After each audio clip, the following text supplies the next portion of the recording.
hukum formal. Apa sih sumber hukum formal itu? Sumber hukum formal adalah sumber hukum yang menentukan bentuk dan sebab terjadinya suatu peraturan atau kaidah hukum. Sumber hukum formal adalah sumber hukum dengan bentuk tertentu yang merupakan berlakunya hukum secara formal. Jadi, sumber hukum formal merupakan dasar kekuatan mengikatnya peraturan-peraturan yang ditaati oleh masyarakat. Jenis-jenis sumber hukum formal ada 6. Yang pertama, undang-undang, yang kedua, kebiasaan, yang ketiga, jurisprudensi, yang keempat, traktat, yang kelima, perjanjian, dan yang keenam, doktrin. Yang pertama, undang-undang. Undang-undang ialah peraturan negara yang dibentuk oleh alat perlengkapan negara yang berwenang dan mengikat masyarakat. Alat perlengkapan negara di sini maksudnya adalah presiden dengan persetujuan DPR. Undang-undang dibedakan menjadi 2, yaitu undang-undang dalam arti formal atau disebut juga undang-undang dalam arti sempit. Undang-undang dalam arti formal adalah setiap peraturan perundangan yang dibentuk oleh alat perlengkapan negara yang berwenang melalui tata cara dan prosedur yang berlaku. Yang kedua, sumber hukum material atau disebut juga undang-undang dalam arti luas. Undang-undang dalam arti material adalah setiap peraturan perundangan yang isinya mengikat langsung secara umum. Pengertian umum di sini tidak mesti warga negara Indonesia. Misalnya, umum di sini berlaku untuk suatu daerah tertentu. Perbedaan dari kedua macam undang-undang tersebut dilihat dari sudut peninjauannya. Undang-undang dalam arti material ditinjau dari sudut isinya yang mengikat umum. Sedangkan undang-undang dalam arti formal ditinjau dari segi pembuatan dan berlaku bentuknya. Contoh undang-undang dalam arti formal dan material. Undang-undang dalam arti formal contohnya Undang-Undang Republik Indonesia Nomor 25 Tahun 2014 tentang Hukum Disiplin Militer. Kenapa disebut formal? Karena undang-undang ini dibentuk oleh DPR dan disahkan oleh Presiden. Undang-undang ini cuma berlaku untuk para militer. Selanjutnya, undang-undang yang bersifat material. Contohnya ada peraturan gubernur, peraturan daerah, dan peraturan wali kota. Kenapa disebut undang-undang yang bersifat material? Karena ketiga peraturan tersebut isinya mengikat secara umum, tetapi bukan merupakan ketetapan yang dibuat oleh pemerintah dengan persetujuan DPR. Selanjutnya, asas berlakunya undang-undang. Asas berlakunya undang-undang ada 5. Yang pertama, asas undang-undang tidak berlaku surut. Yang kedua, lex posterior derogat legi priori adalah undang-undang yang berlaku membatalkan undang-undang terdahulu. Yang ketiga, lex superior derogat legi inferiori. Undang-undang yang dibuat oleh penguasa yang lebih tinggi mempunyai derajat yang lebih tinggi. Yang keempat, lex specialis derogat legi generali. Undang-undang yang khusus mengesampingkan undang-undang yang umum. Yang kelima, undang-undang tidak dapat diganggu-gugat. Yang selanjutnya, kekuatan berlakunya undang-undang. Undang-undang mengikat sejak diundangkan. Sejak saat itu, semua orang wajib mengakui eksistensinya undang-undang. Ada 3 macam kekuatan berlakunya undang-undang, yaitu yuridis, sosiologis, dan filosofis. Yang pertama, undang-undang yang berlaku yuridis apabila persyaratan formal terbentuknya undang-undang telah terpenuhi. Yang kedua, berlaku sosiologis apabila undang-undang itu efektif berlaku dalam masyarakat. Yang ketiga, undang-undang berlaku filosofis apabila undang-undang tersebut memang sesuai dengan cita-cita hukum sebagai nilai positif yang tertinggi. Kebiasaan dapat diartikan sebagai perbuatan yang dilakukan secara berulang-ulang berdasarkan tingkah laku yang tetap, lazim, dan normal. Kebiasaan dapat menjadi sumber hukum menurut sistem hukum di Indonesia. Sebagai sumber hukum dalam arti formal yang tidak tertulis merupakan sumber hukum yang ada dalam kehidupan masyarakat dan dipatuhi sebagai nilai-nilai hidup yang positif. Namun tidak semua kebiasaan itu mengandung hukum yang adil dan mengatur tata kehidupan masyarakat, sehingga tidak semua kebiasaan dijadikan sumber hukum. Namun demikian, dapat diketahui bahwa untuk timbulnya hukum kebiasaan diperlukan beberapa syarat tertentu, yaitu terdapat 2 syarat. Yang pertama, adanya perbuatan tertentu yang dilakukan berulang-ulang di dalam masyarakat tertentu. Kedua, adanya keyakinan hukum dari dalam masyarakat yang bersangkutan atau opinio juris necessitatis. Keyakinan hukum mempunyai 2 arti, yaitu yang pertama, keyakinan hukum dalam arti material. Artinya, sesuatu keyakinan bahwa hukum atau keyakinan bahwa suatu aturan itu memuat hukum yang baik. Jadi yang dilihat itu isinya, apakah isi suatu aturan tersebut itu baik atau tidak. Kedua, keyakinan hukum dalam arti formil. Artinya orang yakin bahwa aturan itu harus diikuti dengan taat dan dengan tidak mengingat akan nilai daripada isi aturannya. Contoh kebiasaan, misalnya perjanjian bagi hasil antara pemilik sawah dengan penggarapnya. Kebiasaan untuk hal itu di tempat atau wilayah hukum adat tertentu tidak sama dengan yang berlaku di masyarakat hukum adat yang lain. Ada masyarakat yang menggunakan perbandingan 1:2, ada yang 1:3, dan ada yang mewajibkan penggarap sawah menyerahkan sejumlah uang tertentu sebelum menggarap dan ada yang tidak. Contoh adat istiadat misalnya dilakukan upacara adat tertentu dalam melamar gadis maupun dalam pelaksanaan pernikahannya. Kebiasaan adat istiadat itu kekuatan berlakunya terbatas pada masyarakat tertentu. Jurisprudensi adalah keputusan pengadilan atau keputusan hakim yang terdahulu. Masalahnya, sekarang mengapa jurisprudensi menjadi sumber hukum formal?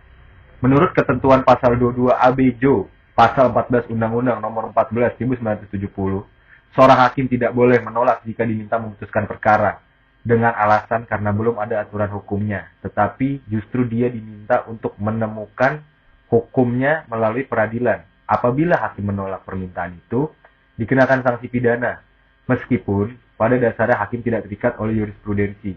Tetapi bila ia menghadapi kasus dengan demikian, hakim akan menggunakan jurisprudensi sebagai dasar pertimbangan keputusannya.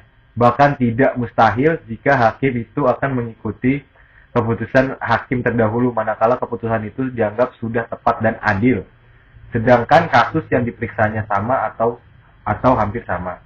Dari kenyataan dalam praktek peradilan di atas, dapat dimengerti bahwa hakim adalah pembentuk hukum. Hukum yang diciptakan oleh hakim berlaku bagi para pihak yang perkaranya diperiksa, jadi berlakunya terhadap kasus konkret. Perbedaannya dengan hukum yang dibentuk oleh lembaga legislatif ataupun undang-undang ialah bahwa undang-undang berlakunya umum dan tidak terbatas pada masalah tertentu yang sudah konkret. Dengan kata lain, hakim menghasilkan hukum yang berlakunya terbatas dalam kasus dari pihak-pihak tertentu. Sedangkan pembentuk undang-undang menghasilkan peraturan yang abstrak sifatnya dan berlakunya umum.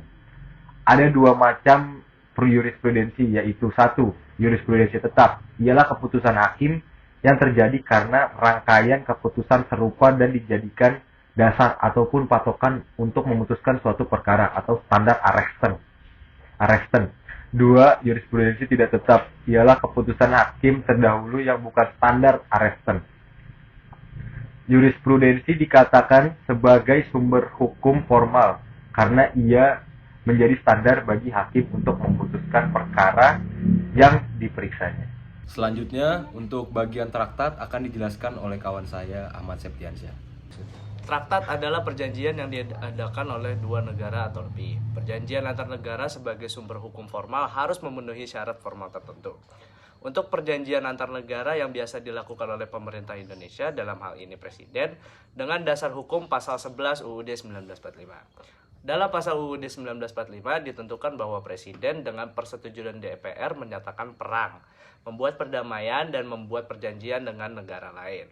Perjanjian antar negara yang sudah disahkan berlaku mengikat negara peserta, termasuk warga negaranya masing-masing.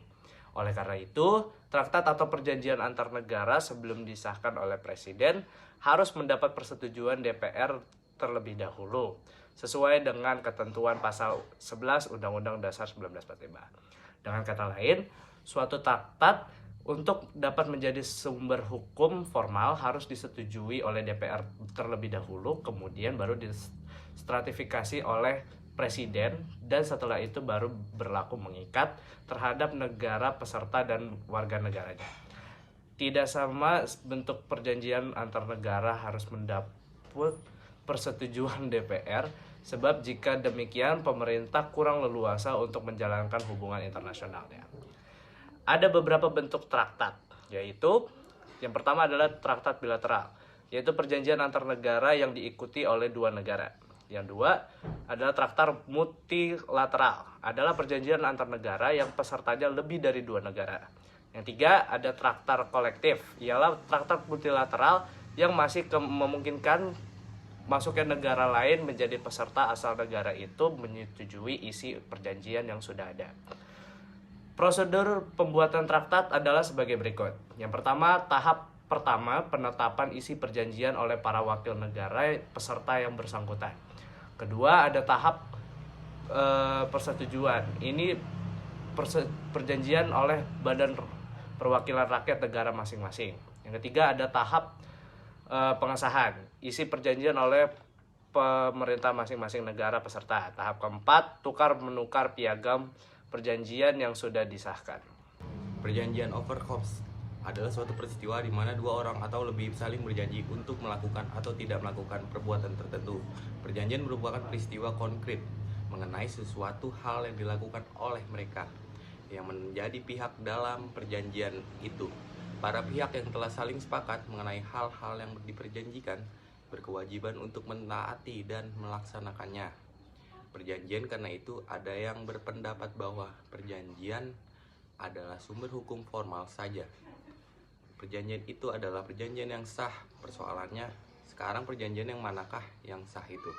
Perjanjian adalah sah bila memenuhi syarat-syarat tertentu. Pasal 1320 KUA Perdata. Yaitu perjanjian mengandung beberapa unsur. 1. Unsur esensiala adalah unsur yang merupakan syarat untuk sahnya perjanjian. Unsur yang melekat. 2. Unsur yang melekat pada perjanjian atau unsur naturalia. 3. Unsur accidentalia adalah unsur yang harus secara tegas dimuat dalam perjanjian, misalnya tempat tinggal yang dipilih di samping unsur-unsur. Ada juga asas-asas perjanjian. Asas-asas yang ada dalam perjanjian ialah A. Asas konsensualisme adalah perjanjian itu telah terjadi apabila telah ada konsensus antara pihak-pihak yang mengadakan perjanjian.